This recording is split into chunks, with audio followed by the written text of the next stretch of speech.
96.7 Destiny Radio. Na-curious ako. Ano yung matagal? Parang 5 minutes tong kanta. Kaya high school ako bago I see the beauty of it. Kasi parang gagawa ka ng gagawa ng yes, master. kaso nararamdaman ko na parang ayaw na niya.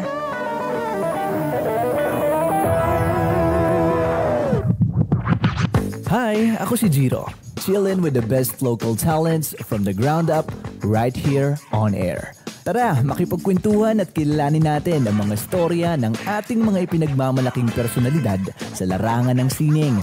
From the roots to the hustle and how it grows. This is Homegrown. Tandaan ko, bass drummer ako nun. Drummer na. Hindi mo may express. Tapos ako, makulit ako sa bahay. Parang gusto ko lang nagrarap. Your home, their stories on air. Exclusively on 96.7 Destiny Radio. Destiny Radio. 96.7 Destiny Radio, saya lang. October 24th, 2025. Araw po ng Biyernes. What's up mga ka-Destiny? By the way, it's now 5:38 PM. Oras po natin yun sa buong kapuluan ng Pilipinas. Biyernes na naman. At alam niyo na tuwing Biyernes, guys.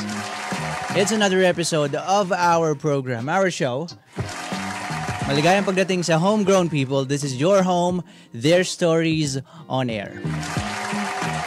Episode 16 na tayo. Tito Boy, ano? Episode 16 na tayo. Biruin mo yun. Nakaka-16 na episode na tayo. Ang dami na nating nakasama, mga artist, mga business owners, iba't ibang personalidad na from Quezon ang ating nakasama sa programa. And right now, guys, I'm actually very excited. I mean, nung una hindi ko rin na-imagine magkakaroon tayo ng ganitong klase ng mga guest.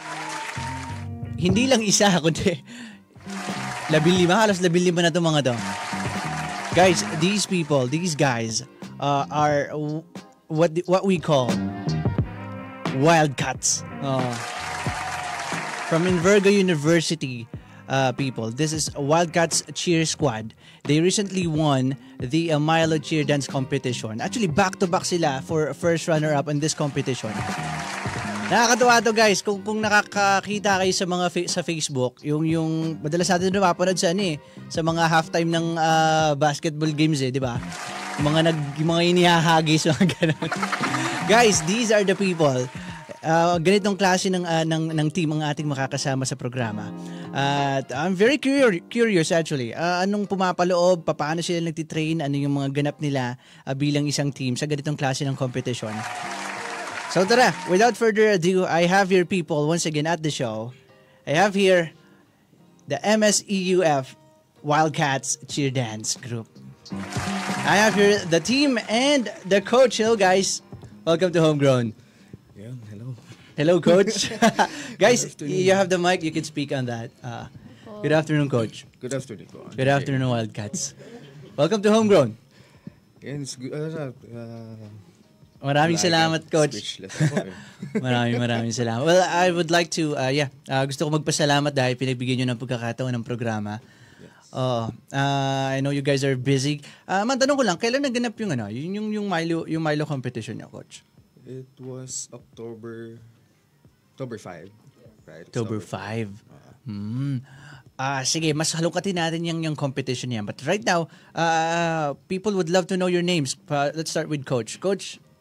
Ayan, magandang hapon po sa ating lahat. Ayan, sa buong Pilipinas. I am Coach Neil. I'm one of the coaches of MSEUF Wildcats Cheer Squad. And alumni rin po ng team na ito. Ayan. Does that mean, Coach, na gano'n ka din? Naging member ka rin talaga ng Wildcats before? Yes. Ng cheer dance? I actually am the president and the captain way back. Then turned into a coach. That's very interesting. But let's move on first sa mga members naman. Ito marami to, guys. Ayan, kung napapanood nyo sa Facebook Live ngayon. Come on, let's hear out. Ano mga pangalan nyo, guys? And from what I've heard, may mga positions din ng ang pagiging isang cheer dance member. So, let's hear about your names and your positions, please.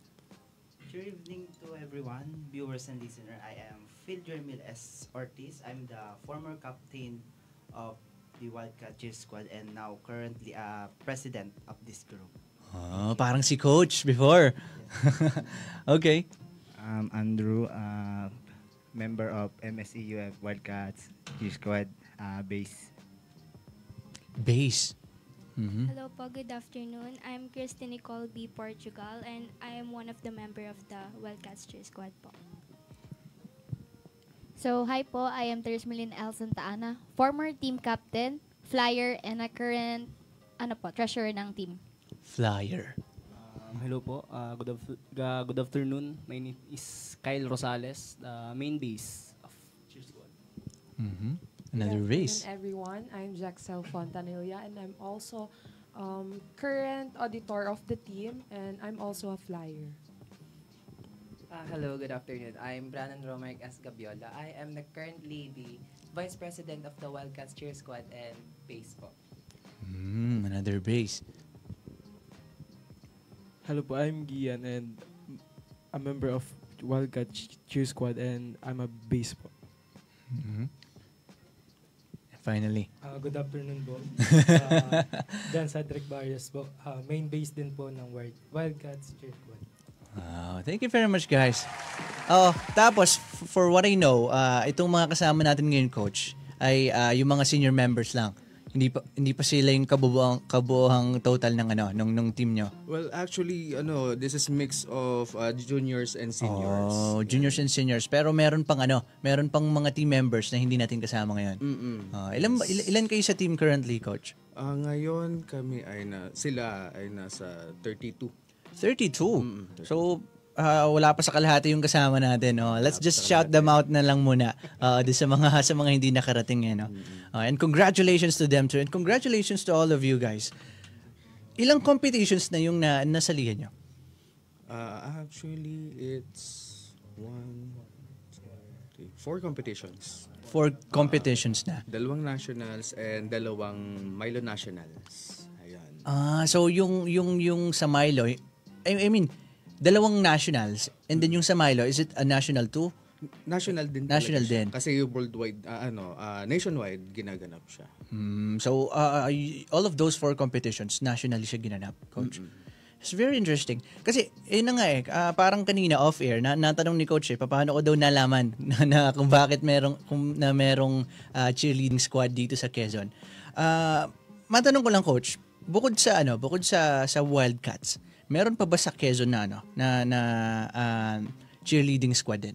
Actually, marami. Meron. Sa high school, meron tayo dito sa Sayaya. Then sa Tayabas, ayan, nag-compete din sila ng nationals. Ng Milo Nationals. Then sa college division, parang may nadagdag pa na isa from SLSU pero di ko sure kung nagtuloy sila or hindi. Pero the very different thing about what you guys have is that yun talaga yung target nyo, yung national competitions talaga And naka-4 na kayo kaagad Kailan yung very first national competitions nyo? Way back 2024. 2024, tama. 2024, that's just last year. Last year lang. Pinupugan nyo ng yung national competitions. Yes. Nakakatuwa, Coach, naka-4 agad kayo. Paano yung naging preparations nyo noon? Kumbaga, it's just like a year. 4 na competitions agad yung nasalihan nyo. Anong klaseng preparations yung ginawa nyo? Actually, yung sinalihan namin is yung National Cheerleading Championship, nagkaroon siya ng level 4 division. So, kami yung kauna-unahang teams na nag-perform dun sa level na yun. So, why don't we try this level? Then, You're saying from Quezon. Kayo pa lang yung kauna-unahang team from Quezon na sumabak sa ganung klase ng competition. Ganung level. Sa level 4. Yes. Pero way back, meron pa ibang teams sa Tayabas. Then noon pa ay itong St. Anne. So ang nangyari, you've been in that kind of level of competition. Parang hinanap-hanap niyo yung feeling na nangyari. Kaya nasundan na siya ng nasundan. Yes, kasi yun naman talaga yung namin yun yung naging advocacy namin to showcase the talent of Quezon. Kung ano pa yung ano ba yung mako-contribute pa, ano pa yung klase ng talent yung meron ng Quezon. How about for the team, guys? Sa inyo, yung tinutukoy ni Coach kanina na first national competitions na sinalihan nyo, lahat ba kayo, first time yung sumali sa ganung klase ng national competitions? O meron na sa inyo may mga experience na? Kami po, first time namin lumaban ng competition and 4 months lang po yung training namin kasi lahat po kami, wala po kami idea sa cheerleading nun. So 4 months lang yung training namin, tas competition agad namin, national. Yun pa yung unang competition ng team namin bago siya mabuo. Ay, nung nabuo na pala siya. Yun yung pinaka-unang competition namin lahat. Nationals agad yun. Nationals agad. How was the experience, guys? Sa inyo mismo, anong naging experience nyo knowing na, okay, we got 4 months of preparation, it's our first competition, and then sa national agad tayo sa Sabak. Anong naging experience nyo na? Sobrang na-miss po kami na sobrang saya po sa pakiramdam na makakita po na ibang team. Tapos kumbaga po nabuksan pa po lalo yung puso namin sa sport na to. Na nakita po namin yung ganyan, na ang daming nagsisiliparan po namin. na ano din po kami na-amaze, na ano po namin na, parang kailangan pa natin mag-training. Palakas po yun. Speaking of that, yung nabanggit mo na rin, yung nagliliparan, isn't that scary for you guys? Lalo, kanina, parang kayong dalawa ay flyers, di ba? May iba pa bang flyers dito? 3. May flyers bang lalaki, Coach? Meron. Meron din. Meron sa inyong ganun. May flyer na lalaki. Pero, okay, for every flyer, hindi ba kayo natatakot na, okay, pinaghahagisan kayo ng mga ka-team nyo? What does it take for you to trust everybody na ihagis kayo sa ganung klase ng sa sport na ginagawa niyo?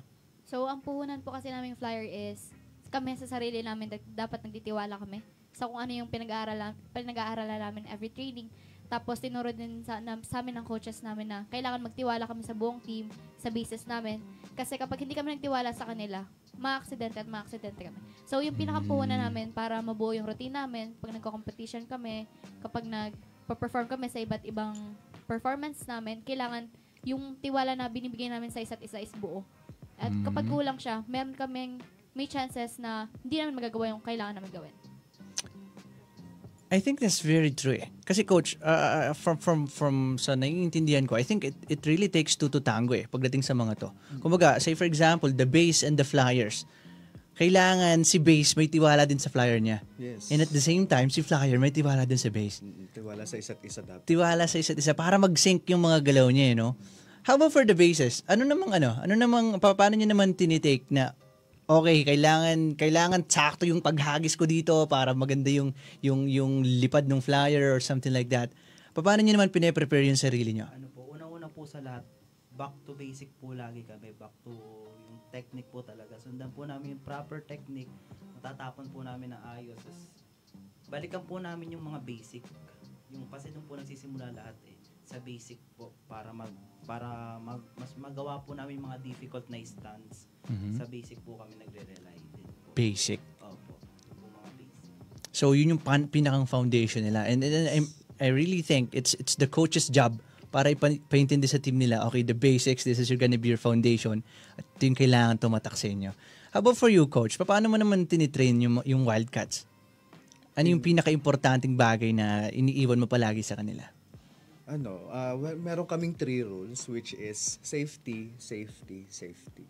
Kahit anong Tatlong safety yun. Kahit anong galing mo dyan, kapag hindi ka marunong mag-alaga ng kasama mo, walang mabubuo na maayos dyan. Yes, may mabubuo, pero hindi ganun ka-intact.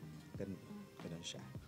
So, coordination din with the teammates kasi meron silang mga group stunts kung tawagin sa isang routine. So, together with the base, flyers and the spotters, back spots, front spots as well. So, coordination. Okay, so ngayon medyo meron na tayong actually ako personally din, meron na akong idea of what a base does and the flyers too. Pero may nabanggit ka, Coach, na meron palang mga spotter pa. Merong front and back spotters? Is that what you've said? Yes. Ano namang ganap ng mga yun, Coach? Ang trabaho ni spotters, sila yung nag-aalalay sa mga bases. Pag kunyari merong mga newbies na nagagawa ng specific na stunts. So sila yung tumutulong para mas tumibay at magawa ng ma-execute ng maayos ng flyer sa taas. So actually ang pinakatrabaho ni spotter to make the bases look good. Ang trabaho naman ni bases, make the flyers up into the air to look good more. So importante yung bawat positions, no? Okay. Meron bang dito? May spotter ba dito, guys? Wala tayong may kasama ba tayong spotter? Ayan, si Ate Spotter. Paano mo naman nakikita yung role mo sa team nyo? Kasi po, ako po kasi ay parang very flexible sa position sa team po.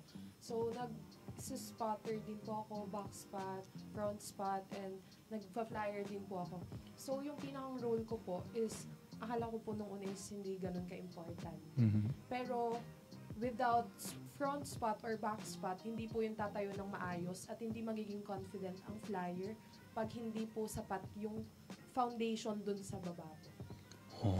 So you came to a point where you really appreciate that position pa rin talaga, no? Kumbaga kung wala ako dito, guys, paano kayo? Something like that. Well, when it comes to discipline naman, Coach, I think it's really important for these people Kasi it's a sport and at the same time, hindi natin may tatanggi somehow it's risky even though you have that three rules, safety, and safety. Meron pa rin kayong mga pagkakataon siguro na you have to play a risky play or stunts. So sobrang importante dito ng disiplina and then the training. Paano naman process niyo, Coach, sa pagdisiplina ng team mo? Mental toughness sa amin Kasi hindi lang yes, nandun na tayo sa lakas ng base, sa tibay ng flyer, sa alalay ng spotters. Pero kung hindi ka mentally prepared, hindi mo magagawa ang certain skill. Then at the same time, tiwala sa isa't isa. Tiwala talaga sa isa't isa. Ang ko dyan, for me, is huwag ka lang mag-training para sa sarili mo. Mag-training ka din para sa kasama mo. That's very true. Kasi I really think it's, lalo na sa mga base, no? Na okay, pinalalakas ko yung sarili ko para ma-lift ko tong mga teammates ko, ma-lift ko yung mga flyers, and at the same time, maalagaan ko sila kasi I'm gonna be the base So something like that, they have to train not just for themselves, but for their teammates. Yes. Is that something na palagi niyong iniisip, mga bases? Na kailangan hindi ako papunta ng practice ng puyat ako kasi baka mahina ako Kasama ba sa disiplina niya yan? What are the other preparations that you do before kayo sumalang sa competitions o kaya sa mga practices nyo? As a base?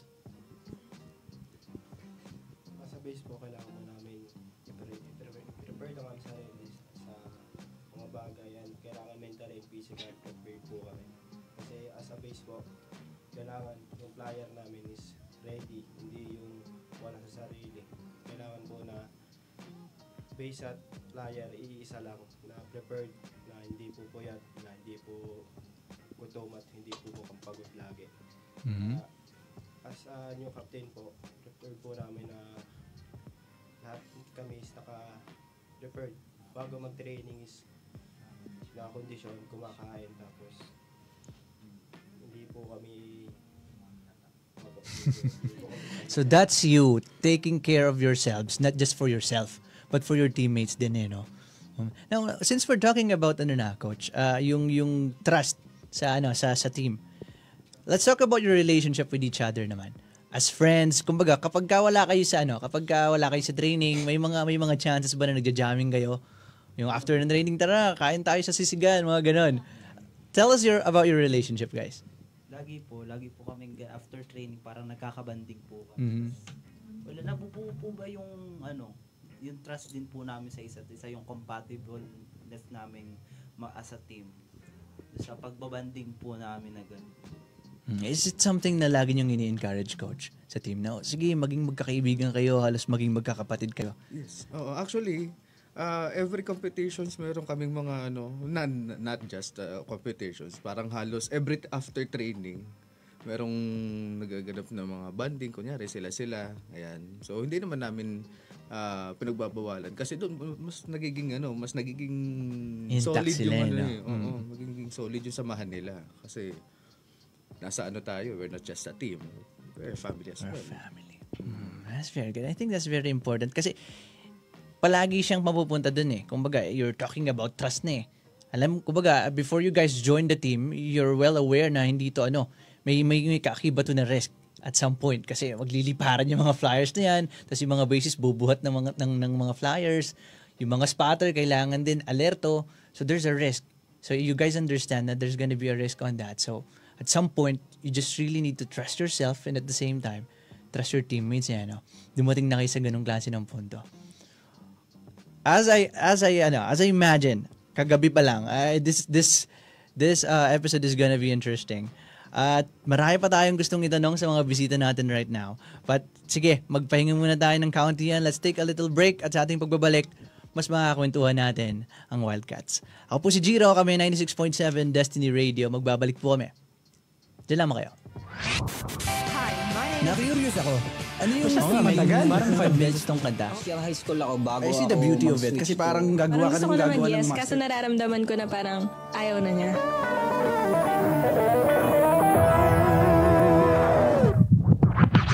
Hi, ako si Jiro.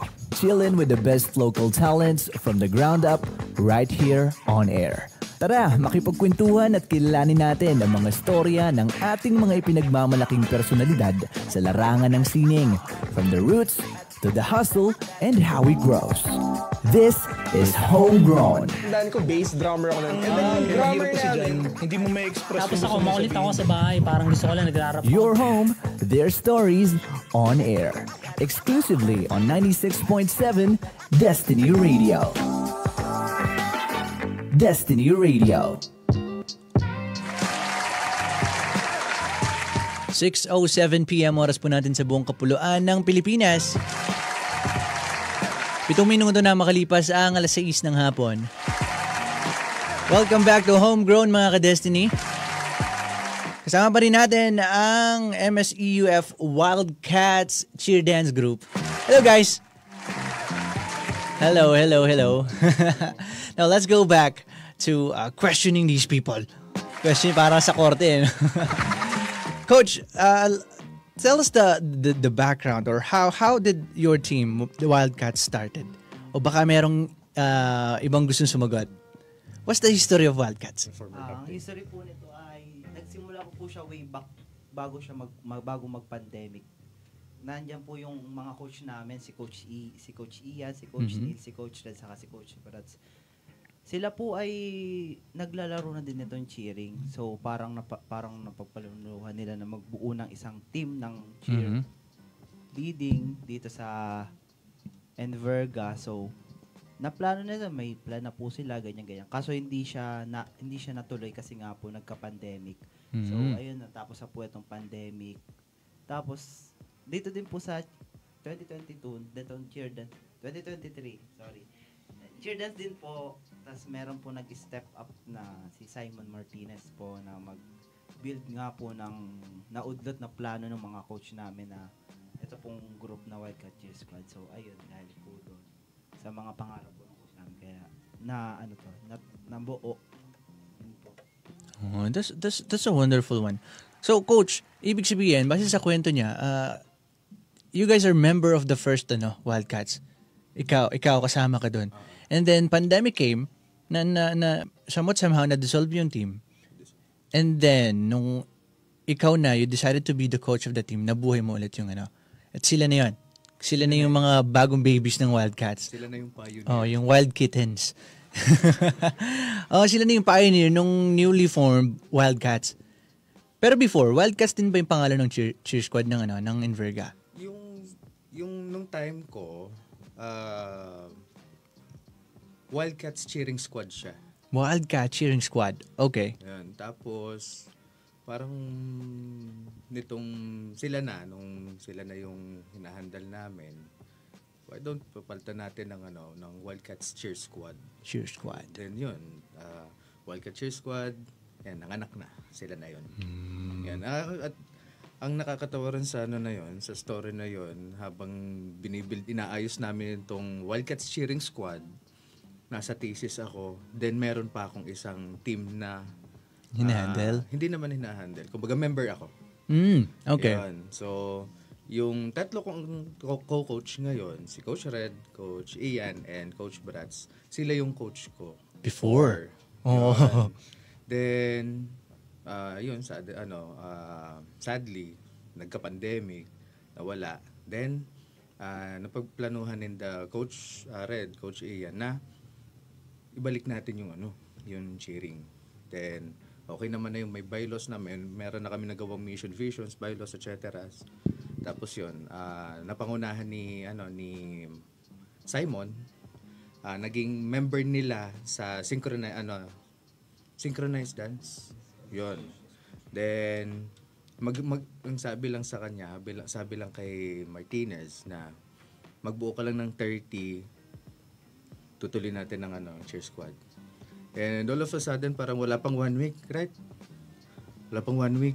May buo agad 30. Parang lagpas pa 30 eh. Then yun, nagtuloy-tuloy na siya. What made you decide, Coach? What made you decide na, okay, gusto kong magkaroon ulit ng cheer squad yung school? Kasi, siya eh, tawag dito, yun yung kulang dun sa, yun yung, parang sabihin natin na circuit, isa sa formula ng isang school, ng isang university. Yun, kasi, kung mapapansin naman natin, UAAP school, may mga cheerleading group, NCAA schools, meron din. Bakit dito sa Quezon? Bakit di natin i-try? Yun. Okay, so yeah, finally and from what I've heard mag-anniversary na yung yes, yung team. Kailan ang anniversary niyo, guys? November 23 po. Malapit na ipakain kayo. Guys, sa inyo naman, anong motive niyo na sumali kayo ng cheer squad? Anong nasa isip niyo? Meron ba kayong iniidolo talaga sa pag-cheer squad, or what made you decide to join the team? Out of curiosity po talaga kung ano po nangyayari sa loob ng cheerleading talaga. Kasi, kumbaga, wala po ako masyadong kaalaman dito sa cheering. Kumbaga, okay, buhat, ganyan. Yun lang po ang alam ko. Kumbaga, gusto ko pa pong mapalalim po yung pagkakaunawa ko po dun sa sports. Yun. How about the others? Ako po, sumali lang ako kasi sabi nung kaklase ko, sew-sew lang daw po. Tapos nung nandun na po ako, ay bubuhatin po pala. Wala akong kaalam-alam. Tapos ayun po, napamahal na din sa sport na ito. Hanggang ilang taon po, nandito pa din. Meron ba sa inyo yung kasi for sure nakakapanood din naman kayo ng mga cheerleading team sa TV, 'di ba? Meron ba sa inyo yung takot nung una na sumali, pero you still decided to join? May mga ganun ba sa inyo? Meron po. Okay. First of po talaga yun. Takot po ako nung una kasi baka may gagawin na stance or di ko alam na bagay sa cheering kasi nga po bago kami walang alam. May nag-chat po talaga sa akin, uy, sali ka sa ganito, may bagong org na ginagawa. So, ano yung wait lang pag-isipan ko?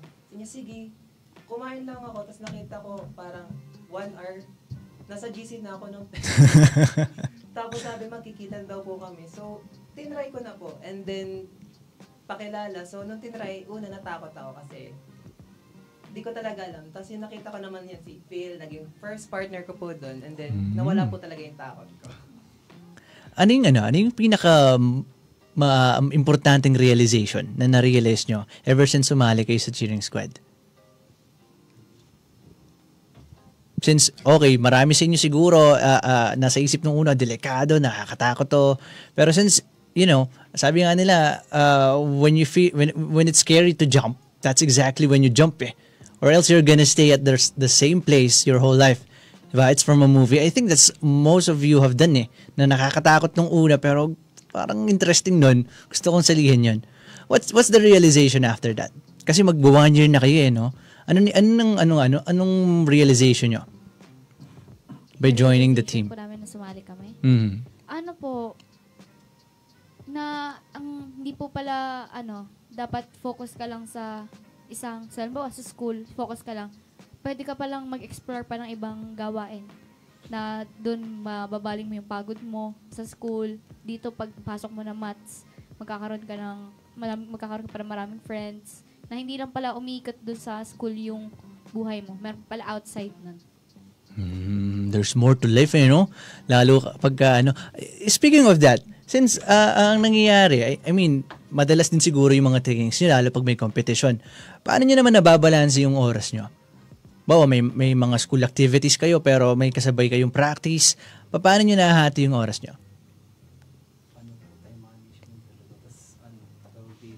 Kumbaga po, kasi sabi po sa amin ng coach, kung sa 4 hours po naming training, kung 30 minutes na lang po yung natitira, mag-show up pa rin po kami kasi nga sobrang importante at malaki po. Marami pong bagay yung mga so kahit 30 minutes o 15 minutes, pumunta pa rin po.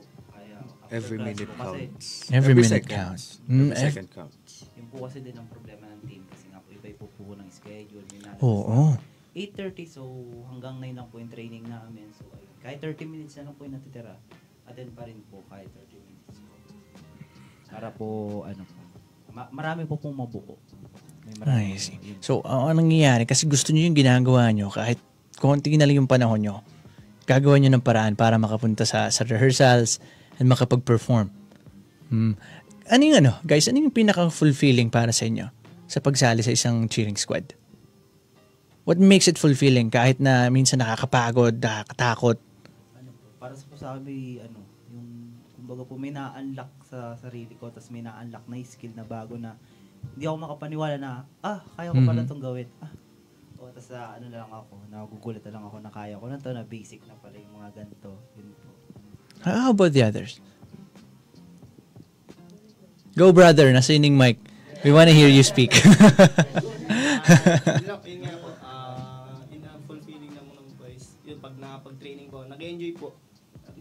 Hindi lang po natututo. At same time po, nag-enjoy po ako na nakaka-jamming ko rin po sila. Nakakahalumilo po ako ng ibang tao, hindi lang po sa mga klase ko, pati rin po sa mga ibang department po namin sa school.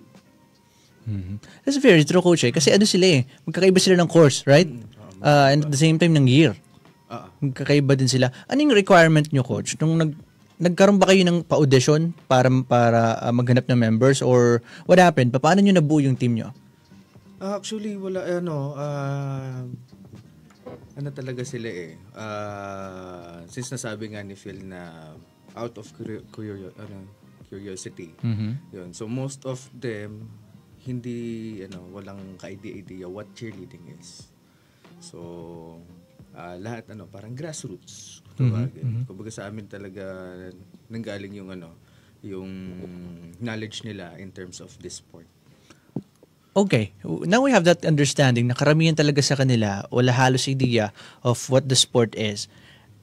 Para naman sa inyo, coach, paano naging struggle? Ano naging process nyo para maturuan sila nung laro? Actually, ang dami naming napagdaanan nun . Kasi yung una naming training, inabot sila ng almost 80. 80 kayo, no? 80 yung 80 sila lahat. Then, yun, 80 yung nag-perform din dun sa unang performance namin, debut performance nila, yun November 23. Yun. So, ang naging struggle sa amin yung turuan lahat. Kasi ang dami nila . Yun. Pero, naging motivation din namin yun. Mas naging hungry din kami. Naging thirsty pa kami na bigyan pa sila ng more knowledge about this sport. Ayun. It's a very interesting sport nga, sir, coach. Kasi at the same time, hindi lang siya basta sport it's an art . Kumbaga, it's more like dancing din in a way na mas extreme lang in some instances. Nakakatuwa, guys. Kumbaga, first year nyo pa lang, actually magpa-first year pa lang kayo. How do you see yourselves after meron ba sa inyo mga graduating na? Let's start with that. May mga malapit na kayo. Last year na po namin. Last year nyo na. Anong gusto nyong iiwan doon sa mga sa mga lower year nyo, sa mga juniors nyo?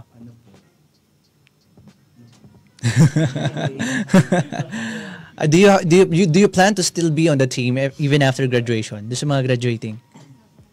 Pwede ba yun, coach? Pwede ba silang magstay sa team kahit graduate na sila? Yes. Oo. May sagot na. Actually, meron kaming isang member na nag-stop. Pero continuous pa rin siya. Continuous sa team. So, with that knowledge, mag-i-stay ka pa rin ba? Yes po. Kasi nga, parang sa ko po dito, parang kulang pa, parang hindi pa fulfilled yung mo. Kaya baka po siguro mag-i-stay din po pagkatapos baka po mag-coach din po ako ng one. Oo, kasi ikaw susunod sa yapak ni coach. Kasi si coach before, captain din eh. Ikaw captain ka ngayon. After graduation, magko-coach ka na din. Welcome naman. Welcome. Now, let's talk about the competitions, guys, you've been. Specifically itong Milo competition. Last year and then this year, yung naging Milo competitions nyo, di ba, coach? First runner-up, parehas. Anong experience nyo sa Milo? Kasi I think it's one of the most prestigious competitions when it comes to cheer squad dito sa Pilipinas. How is it to be there? What's the feeling to be in that competition? Masaya po kasi na-showcase namin yung talent namin. Napakita namin kung ano yung pinaghirapan namin sa during trainings. Tapos, masaya po kasi nagkaroon pa rin kami ng podium finish pa din kami. Hindi nawala yung title namin last year. Kaya, yun po. Ano kayo?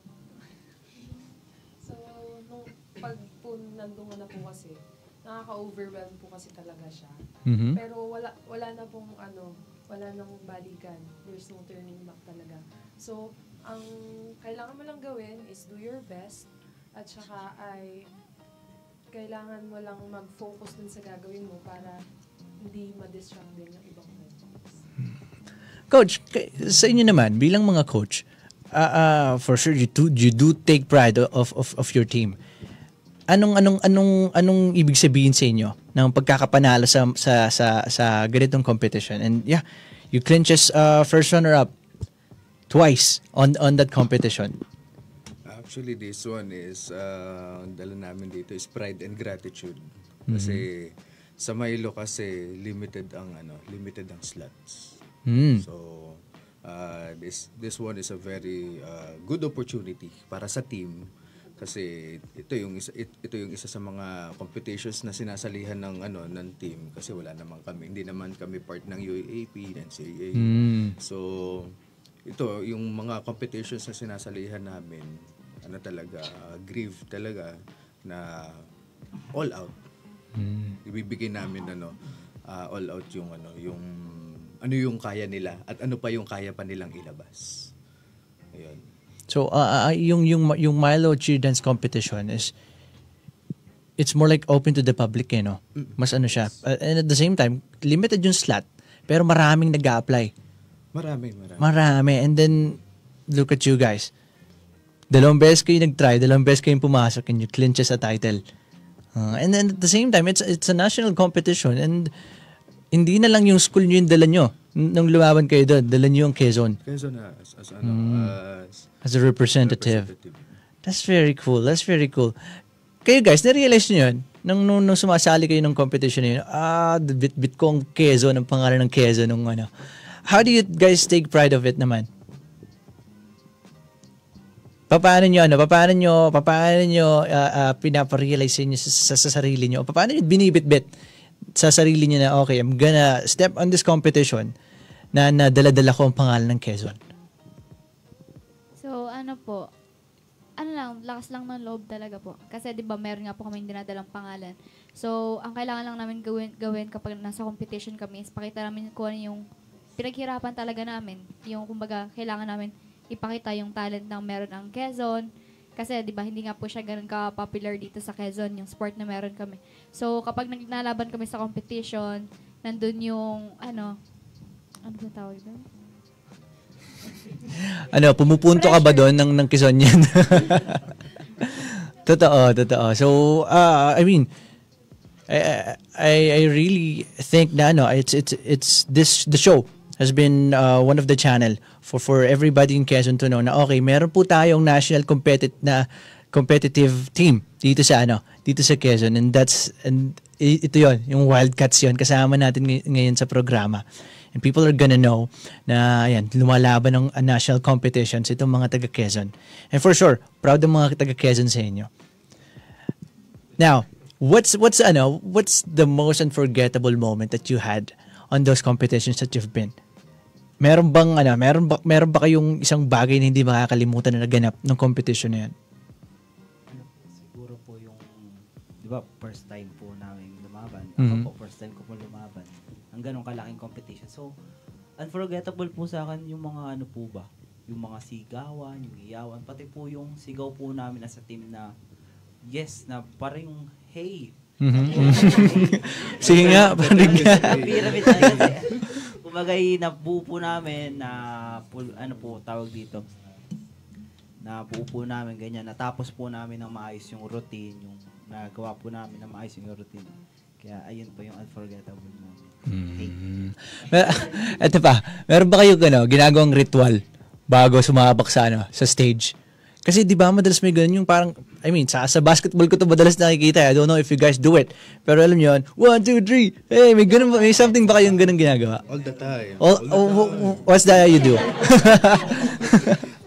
Para let's go Wildcats on 3. 1, 2, 3. Let's go Wildcats. Patingin naman kami niyan. Paano nyo yung ginagawa? Let's go, let's do it. Okay, let's go Wildcats. On mic then. Let's go, ano ba? Go, coach. Okay, let's go Wildcats on 3. 1, 2, 3. Let's go Wildcats! Wow. That motivates you guys. Yun yung ganung klase na, okay, game na. It's on game time na. A-game na, ilabas na mga A-game. Sinong gumawa naman nun, coach? Ikaw, sinong gumawa ng ganun chant nyo?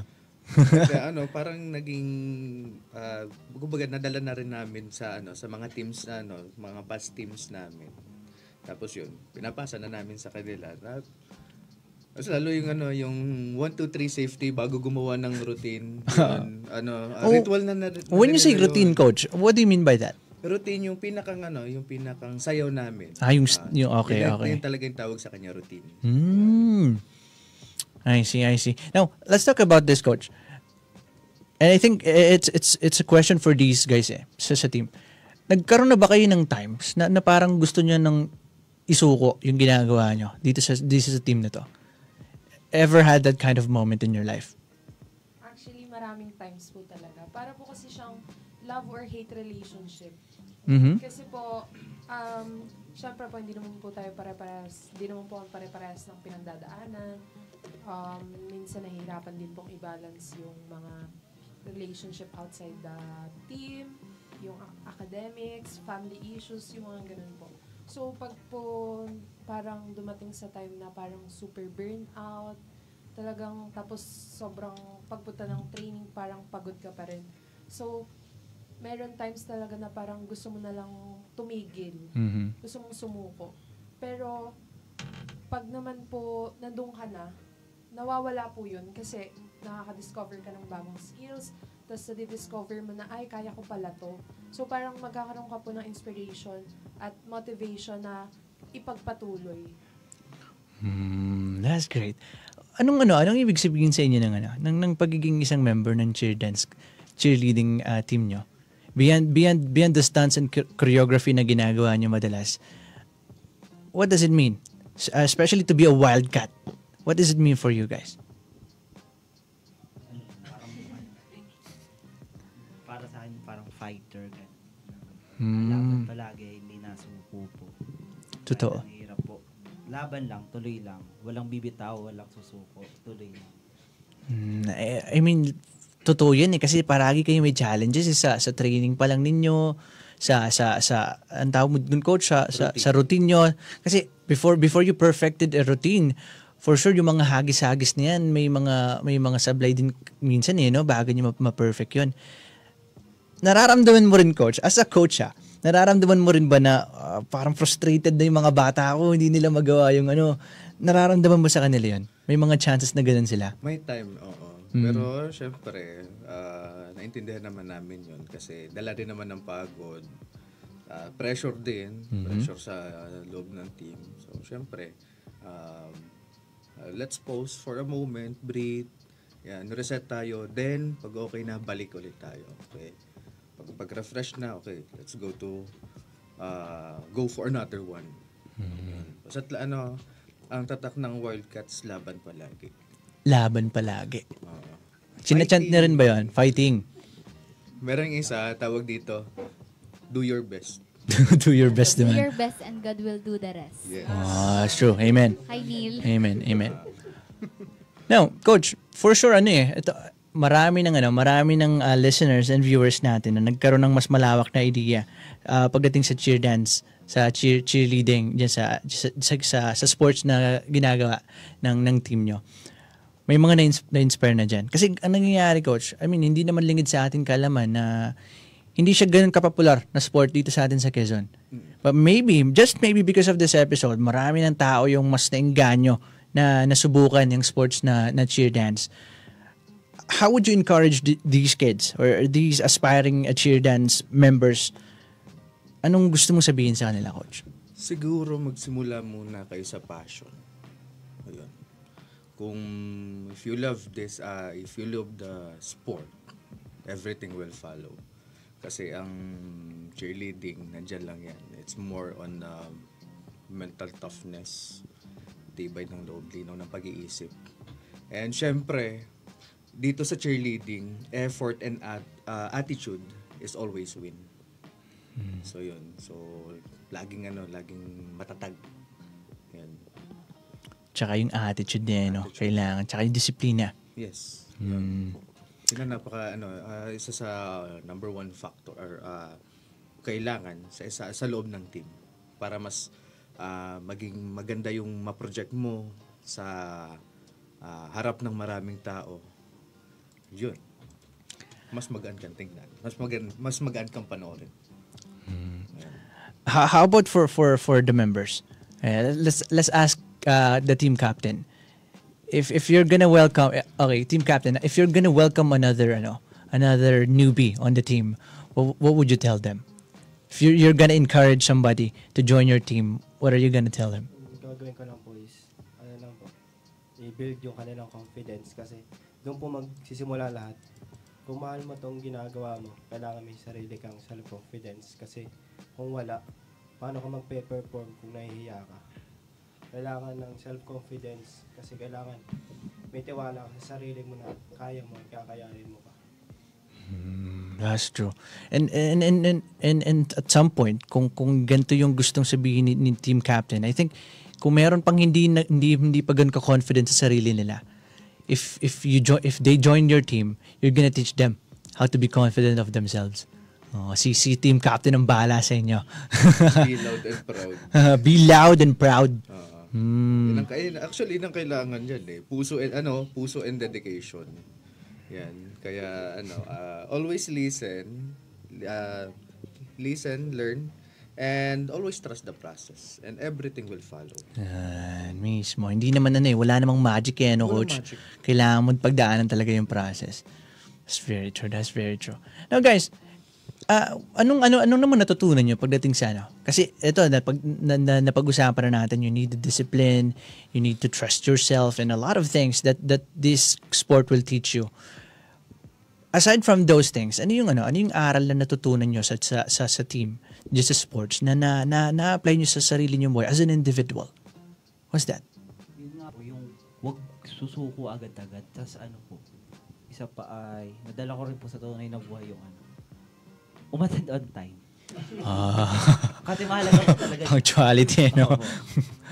Na hulma po talaga yung pagkatao. Tapos yung mga, kung paano mag-critical thinking, mga troubleshoot, ganyan po. Kung paano nyo ayusin yung ganitong bagay. Yun po yung mga nadala ko sa outside world po. Let's ask the others. Si Kuya, anong learning mo from your team na na-apply mo sa sarili mong buhay?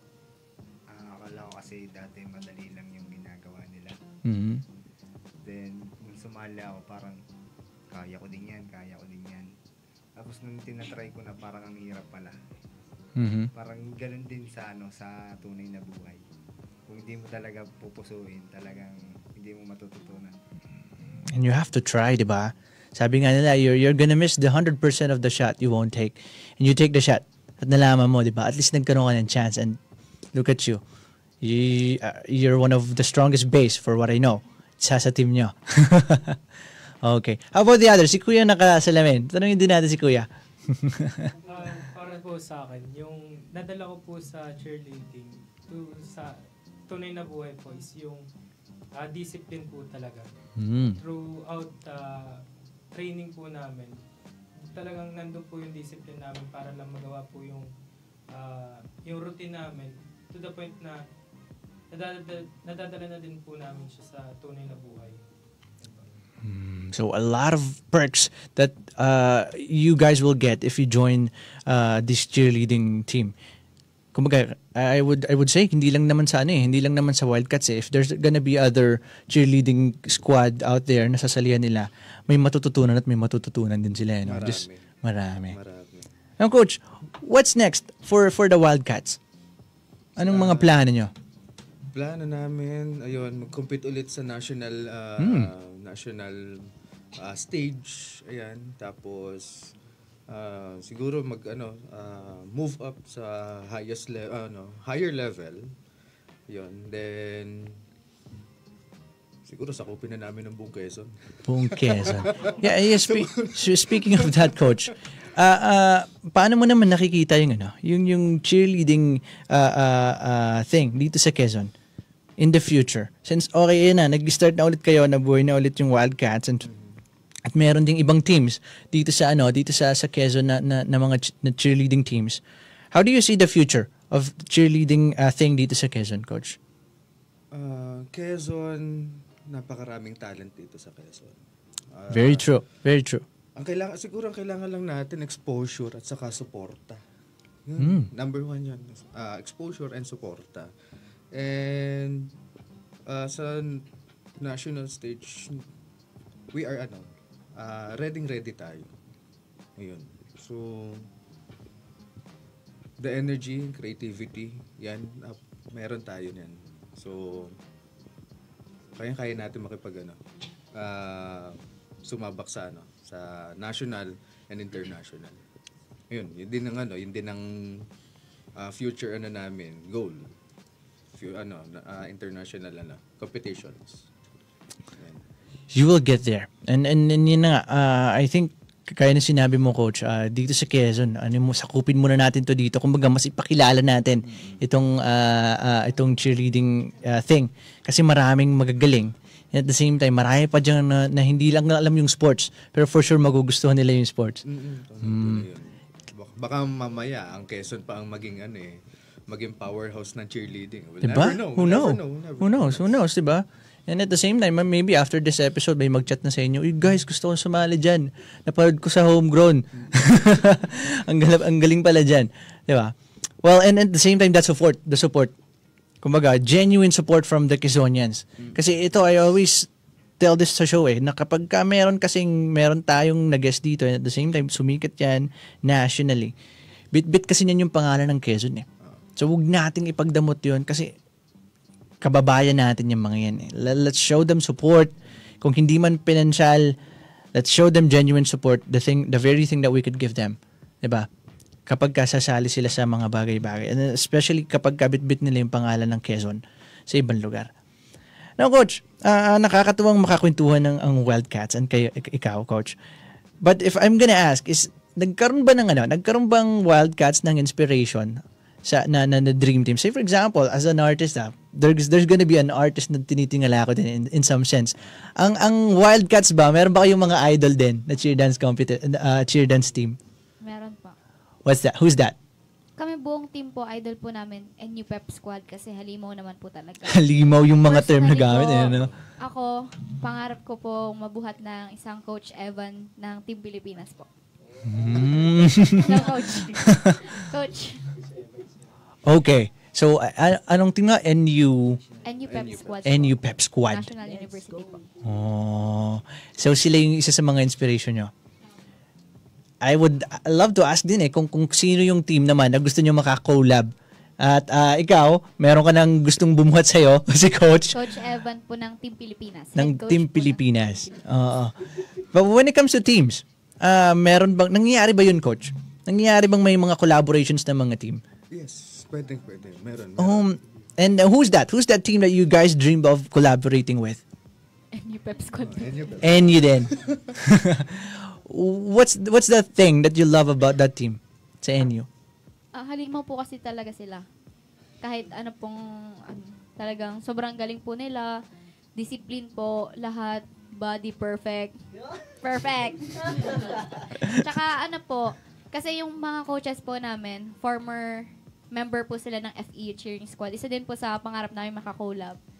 And meron din po sila mga kilala sa NU. So, na-introduce po nila kami sa kanila.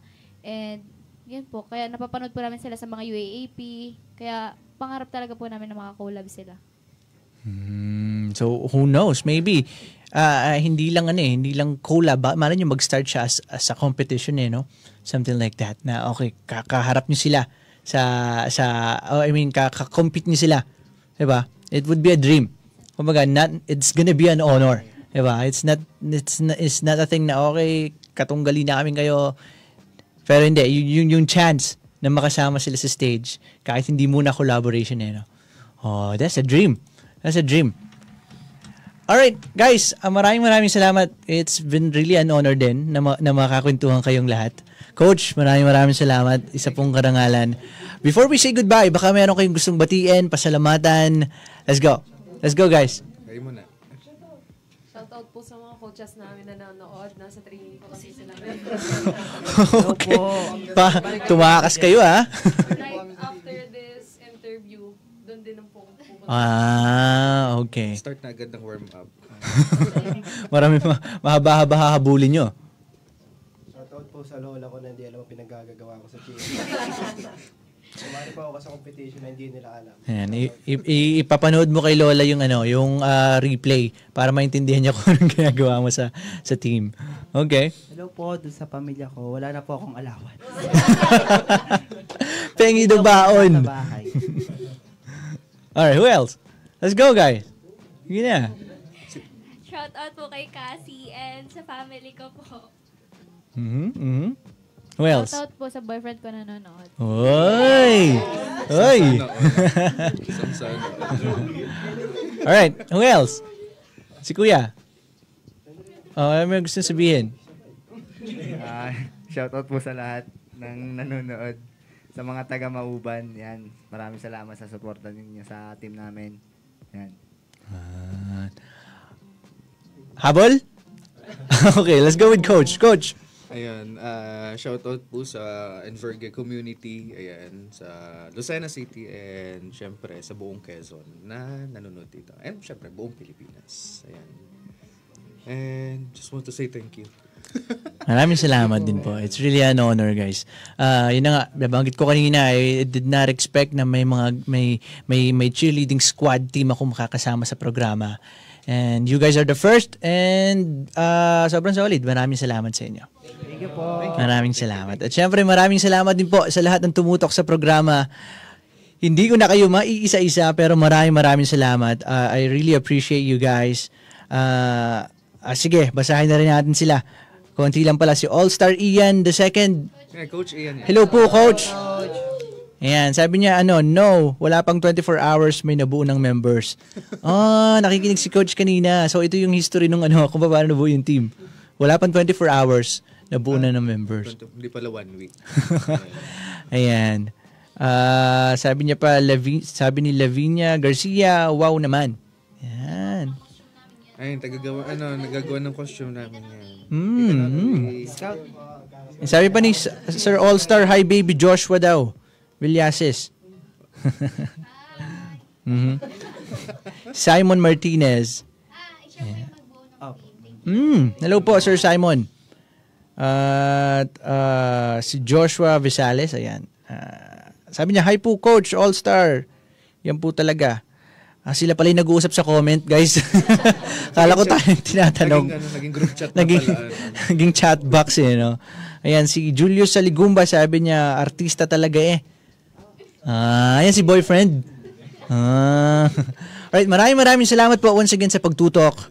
Ito po ang ating programang Homegrown. This is your home, their stories on air, at nakasama natin sa programa the MSEUF Wildcats Cheer Dance Group, ladies and gents. Ako po si Jiro, your one and only rapper DJ in the town, at ito ang ating programang Homegrown once again, only here at 96.7 Destiny Radio. Kita-kits ulit tayo next week. Maraming salamat. Guys, could you say deuces? Deuces. Oh, deuces. Yeah, it's another term for peace. Say it with me. 1, 2, 3. Deuces. Bye-bye, people. 96.7